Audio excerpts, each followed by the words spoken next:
Hey everyone, Dennis here from Ploi.io. In this video I'll be showing you a basic example on how to use load balancing for your website. First, start with creating 3 servers. The load balancer, a web server and another web server. You can do so by creating create server, select your provider and select the server type over here, over to load balancer. I already have 3 servers installed and I have separated them by projects to distinguish them easily. So next you're going to want to point your DNS records properly to your load balancer, which is this IP address. I have a domain here where I have already done that. You can see ploitutorials.app is pointing to the load balancer's IP address. Now if we head over to our load balancer, you will see that there is no server attached to this load balancer yet. You can do so by pressing select server and select your server you want to attach to the load balancer. That's web server 1, let's do web server 2. Alright, so now we have 2 web servers attached to this load balancer. Let's start by adding our domain to the web service.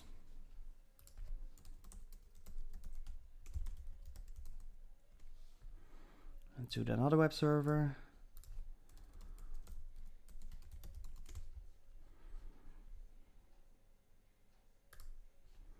Alright, so now I have one site installed on each web server. And if we head over to our load balancer and press sites in SSL, you will see that the domain is available here. Let's request a Let's Encrypt certificate for this right away. Alright, great. Now we have a certificate. Let's check if it works. And there we go. Seems to work fine.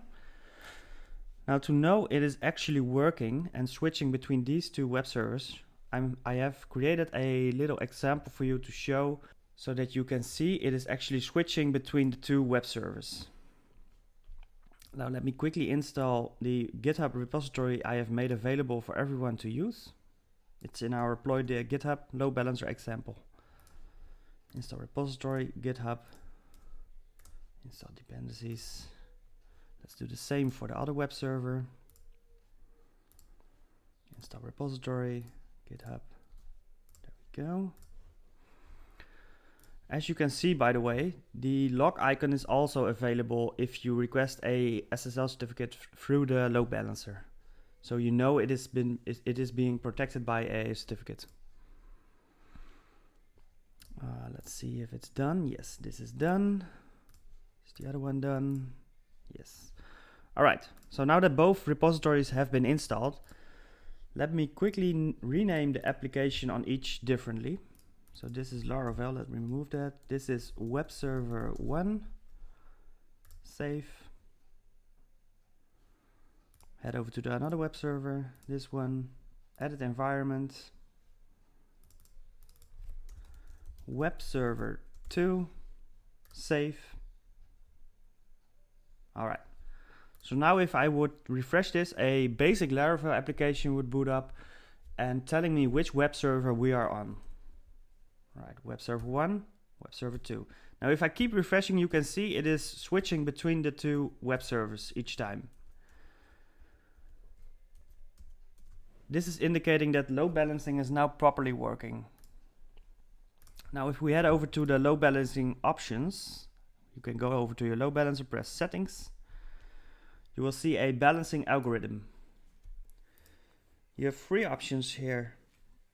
Least connections, source and round robin. Round robin is the default algorithm that HA proxy offers. And it will continuously switch between 2 web servers. Now if you have a application that uses sessions, you will experience some issues because it is switching between the web servers and the sessions are probably stored on your server itself. So in order to make someone stick to the same web server, you can enable sticky session. Let me save that. Now you can see I am attached to the first web server. Let me switch it up real quickly. And there we go. Now we're back to the switching. Of course, you can also solve this by making your session driver inside a database. So it doesn't matter on which web server you're on, as long as the host name matches the session in the database, you will be good to go. We also offer the ability to enable a statistics page so you can see what servers are attached, how many clients are connected and such. Let me visit that page real quickly. Stats. Now, as you can see, we have a web server 1, web server 2, and the backend, the load balancer itself. These are quite handy statistics to see if your load balancing is properly working by checking if the sessions are rotating from one to another. You can also protect this page by entering a username and password. It will then start asking you for a username and password. And then you can view the statistic page with password protection. The software that's being used by Ploi is HA proxy, and you have the ability to also enter your own custom configuration if you want. Now, if we head over back to sites and SSL, you can see our domain is visible here, and it will list all the domains here that are present on our 2 web servers. So if I add one domain on my web server 1, it will also display inside the load balancer, which I will demonstrate. Let me add Ploi.io itself. Head over back to the load balancer, and you will see Ploi.io is now also listed in this list. You also have the ability to deploy the application from out this view. So you don't have to go to your 2 web servers separately and deploy them one by one. This function will make sure that each domain will deploy on your web servers. If you use synchronize deployments, it will also tell you what sites it is going to synchronize as well. Let me demonstrate that real quickly. I will install the load balancing example on this site as well.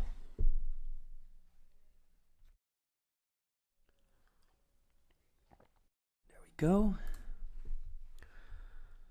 Now if I head over to this domain, the first web server ploi.tutorials.app, and head over to repository, scroll down to manage synchronized deployments, press Ploi, save. And now if I head over to my load balancer, press this, you can see that deployment has started for ploi.tutorials.app, including one other synced sites, which in this case is ploi.io.